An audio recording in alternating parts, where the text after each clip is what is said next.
பறந்து போ படம் இருக்குல்ல, இந்த படத்துக்கான டீசரை ரிலீஸ் பண்ண போகிறாங்க. எப்போ அப்படின்னு சொல்லி கேட்டிங்கன்னா, வர ஜூன் 4ஆம் தேதி இந்த பறந்து போ படத்துக்கான டீசரை ரிலீஸ் பண்ண போகிறாங்க. நம்ம டேரக்டர் ராமோட டைரக்ஷனில் நம்ம மிர்ச்சி சிவானாவோட நடிப்பில் இந்த பறந்து போ படத்துக்கான டீசர் எப்படி இருக்க போகுது அப்படின்னு சொல்லிட்டு நம்ம வெயிட் பண்ணி பார்க்கலாம். இந்த படத்தையுமே கூடிய சீக்கிரம் ரிலீஸ் பண்ண போகிறாங்க. எக்ஸாக்டாக இந்த டேட்டில் அப்படின்னு சொல்லிட்டு நம்ம வெயிட் பண்ணி பார்க்கலாம். அதுக்கப்புறமா கிரிஷ் அப்படின்னு சொல்லி இவரோட டைரக்ஷனில் நம்ம விக்ரம் பிரபுவன்னா, அதுக்கப்புறமா நம்ம அனுஷ்கா மேம் இவங்களோட நடிப்பில் உருவாகிற படம் தான் காட்டி. இந்த படத்தை ரிலீஸ் பண்ண போகிறாங்க. எப்போ அப்படின்னா வர ஜூலை 11ஆம் தேதி இந்த படத்தை தியேட்டர்ஸில் ரிலீஸ் பண்ண போகிறாங்க. இந்த காட்டி படம் இருக்குல்ல, இந்த படம் வந்துட்டு ஒரு பேன் இண்டியன் ஃபிலிமாக ரிலீஸ் ஆகுது. ஸோ இந்த படம் எப்படி இருக்க போகுது அப்படின்னு சொல்லிட்டு நம்ம வெயிட் பண்ணி பார்க்கலாம்.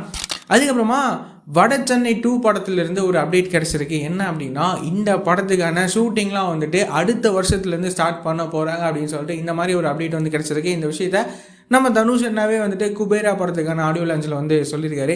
ஸோ இந்த வட சென்னை 2 படத்துக்கான ஷூட்டிங்லாம் வந்துட்டு அடுத்த வருஷம் வந்து ஸ்டார்ட் ஆகும் அப்படின்னு சொல்லிட்டு சொல்லியிருக்காங்க. ஸோ எக்ஸாக்டாக இந்த டேட் அப்படின்னு சொல்லிட்டு நம்ம வெயிட் பண்ணி பார்க்கலாம்.